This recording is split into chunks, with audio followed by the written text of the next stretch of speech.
Fantastic. Thirsty Londoners get through more than 7.5 billion plastic bottles a year, and we're not always great at reusing them, with only a third recycled. So could we learn something from the Romans or Victorians?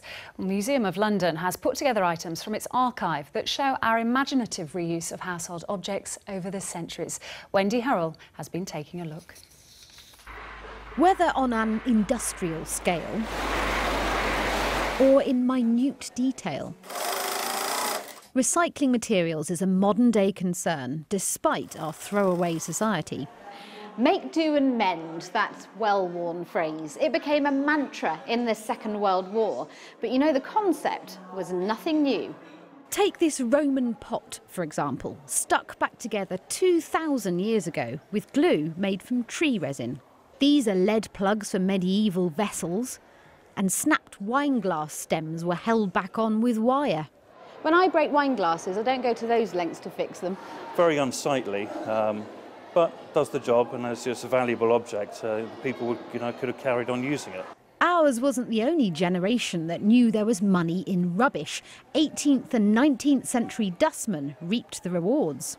What they were doing is collecting the rubbish, pretty much as today, sifting through it, and actually using the mounds of dust that they found. The dust would then be turned into maybe cleaning agents, all sorts of different things. And there was actually a very, very well-paid job, really, at the time.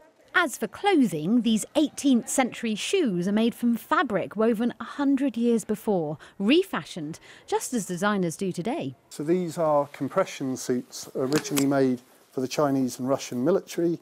We completely deconstruct them and rework them. Guardsmen's jackets, you see at Buckingham Palace. These are Siberian sheepskin coats. One of my absolute favourite things that we do are these, which are silk map dresses.